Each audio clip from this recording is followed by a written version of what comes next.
all the latest nautical technology you can fit under one roof, and it's called the International Maritime Defense Exhibition Asia 2017, or simply IMDEX for short. Stay tuned in to find out more on this edition of Dispatch Pacific from Singapore.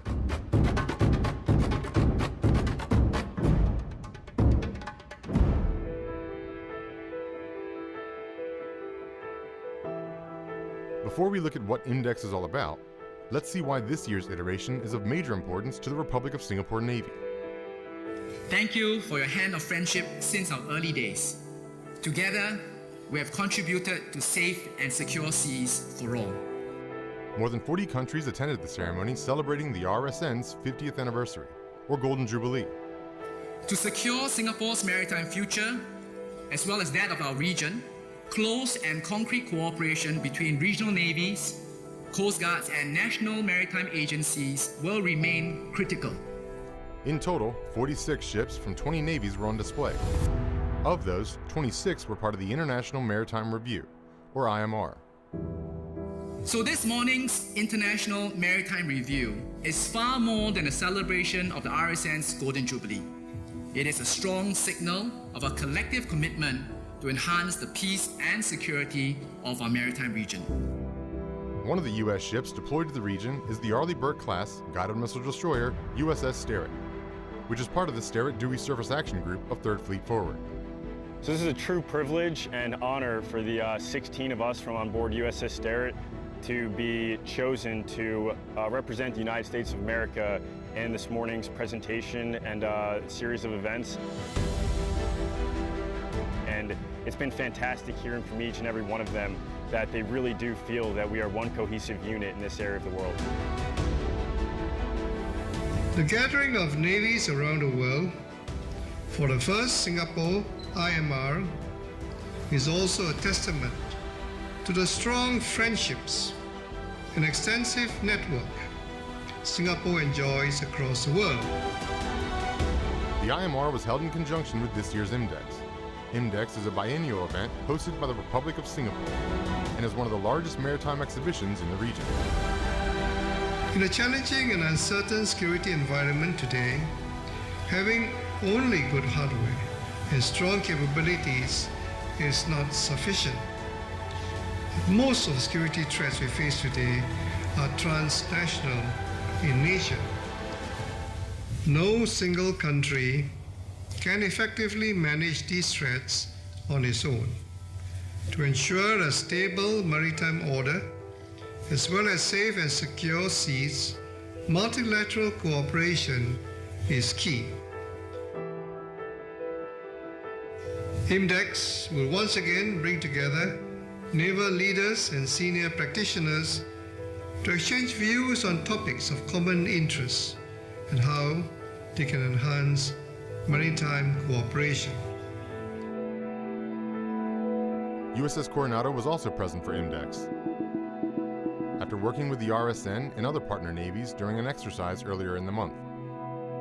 You know, partnerships are built into the Singapore DNA. They're all about partnerships, and so it was such a proud day for everybody involved to come together, all of their partners, dozens of international partners, here to show their respect and their admiration for the Singapore Navy. And so I think that in and of itself is very important. And the fact that the United States Navy was here with 2 ships shows our commitment to partnerships as well. The CNO held an all-hands call with Coronado sailors to express the importance of their role in the 7th Fleet area of responsibility, and talked with media about LCSs being a critical asset. It embodied, this idea of modularity and the ability to improve over its life. We need to take that to the next level. I think technology has moved even since we designed and built the first LCSs. Ship design is one of many technological aspects of IMDEX. The 3-day event includes multilateral exchanges, conferences, and a trade show with industry representatives. Another prominent theme of IMDEX is partnerships. But that technology, if it's focused right, can really enhance partnerships, right? So it allows us to share a common operational picture. It allows us to use common systems, sensors, all of that sort of thing. It allows us to communicate, right? And so boy, that technology is really important to building meaningful partnerships. because without that, we're not talking, we're not seeing the common picture. Very hard to operate together, to be interdependent without the technology background. But does IMDEX focus more on new technology or new partnerships? It does both, very much so. The technology side, where a lot of us are working on very common problems like autonomy and unmanned systems. So it helps to know who else is working on those technologies so we can find partners. Very expensive to do those. No one has a monopoly on good ideas. So if we can find other nations, other companies that are interested in the same kind of technologies, we can work together.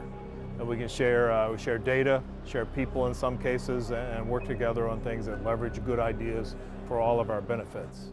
And just as important as strengthening military partnerships, solidifying industry connections is a goal as well.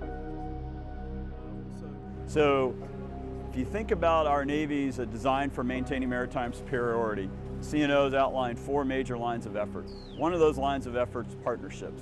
Within that partnerships, 2 of those key partners are international partners as well as industry.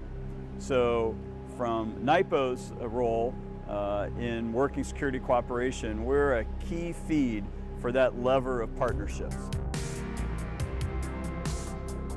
Now there's not too many hands-on demonstrations as one might hope, but there are plenty of chances to get a feel for new cooperation opportunities.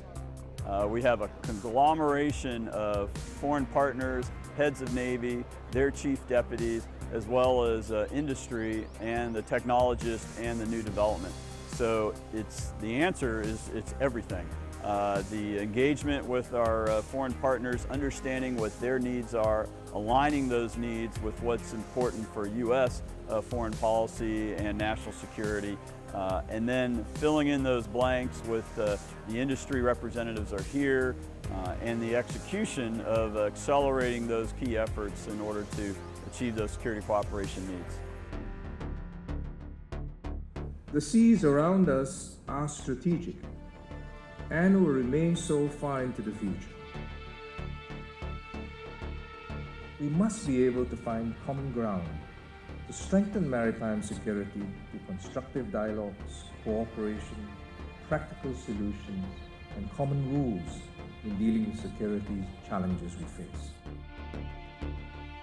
Safe and secure seas was a big topic during the International Maritime Security Conference, where 4 chiefs of navies expressed their vision for a maritime region. Now, next up we have our third speaker.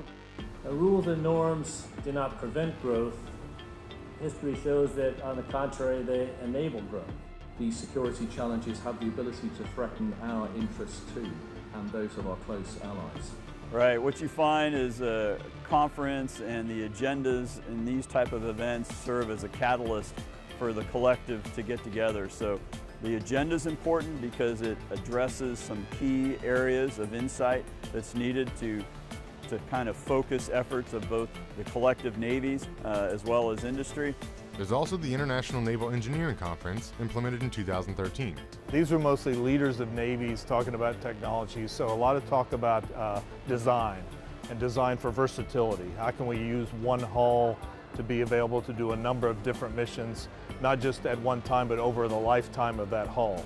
So reconfigurability, open architecture, any way that we can make our systems, which are very, very expensive, any way that we can make them more versatile to do more missions with the same basic structure is good for all of us. It saves money, it's good for everyone. Also, some talk about training, how we train our sailors and Marines faster, how we help them adapt to new technologies coming on board. But good discussions today, good examples. So yeah, it's very much a Navy and Marine Corps effort we're doing here. Well, that wraps it up for this edition of Dispatch Pacific. From all of us at AFN Pacific, thanks for watching.